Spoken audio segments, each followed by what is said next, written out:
So some general management takeaways. CDFW, we are the regulatory agency responsible for responding to wildlife incidents and conflict reports in the state of California.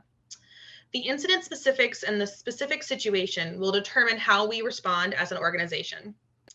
And while relocation is not usually feasible and effective, we also want to proactively prevent conflict in the first place so that we don't have to make decisions like that. So, how do we do that? How do we prevent conflict? If there is one thing that folks take away from my chat today with you all, it is that you should never feed wildlife, whether that is intentionally by directly feeding the animal, as in this case, or leaving food out for the animal, intentionally leaving piles of avocados or fruit or water out for wildlife, or whether that's unintentionally having an unsecured outdoor refrigerator, having unsecured trash, leaving food and water out for our pets, if not for the wildlife. Because, not only is it very problematic and can result in some intense conflict situations, but it's also illegal. So, per the California Code of Regulations, Title 14, Section 251.3, no person shall knowingly feed big game mammals, and that's bears, including bears, as defined in Section 350 of these regulations. So again, it's not only harmful to our communities and to wildlife, but it is also illegal. And there are some pretty intense consequences of feeding wildlife. So habituated animals, those animals that are no longer responding to human stimulus because they have learned that, I might get yelled at 1 of 10 times that I'm getting this outdoor refrigerator, but I get all this yummy food, so what do I care? Those animals become food conditioned, and food conditioned bears are known to cause property damage. They are known to kill livestock.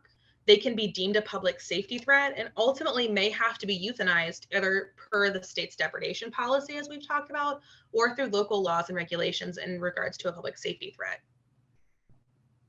We want to prevent this from happening. So we want to properly manage our attractants early on so we can prevent this situation. Here we have a sow teaching her cubs how to access our trash.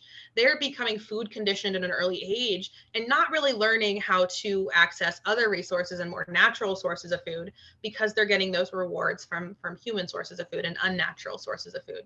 So again, we want to manage attractants to keep this from happening in the first place. One of the best tools that we can really employ as communities and as folks is bear resistant garbage cans. So they are a long-term solution because as bears learn and try to get into them and can't get access to the trash or that attractant, they're likely to move on and look for it somewhere else. And so it can be a really great tool to keep bears from getting that food reward that will teach them that, hey, this is a great place to hang out. Unnatural sources of food are the way to go. I'm going to get a lot more calories that way than I am through natural food sources, and this is what I want to do.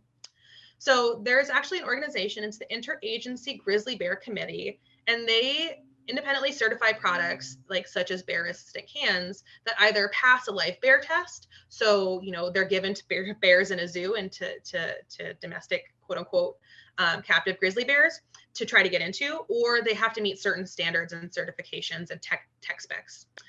So they're not saying that these cans are bear proof. There's nothing that's truly bear proof. There's always, some bear somewhere is going to figure it out.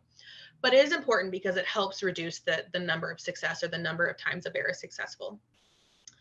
You can have all the bear proof bins and dumpsters that you want, but unless you're using these things properly, it can just be as simple as keeping a trash can outside that's easy to access. It's important to properly use our bear resistant cans in order to actually prevent access. And bear resistant cans can be purchased independently. They can be rented oftentimes through our local trash companies. And so that's definitely something that is, relatively accessible and can be looked into.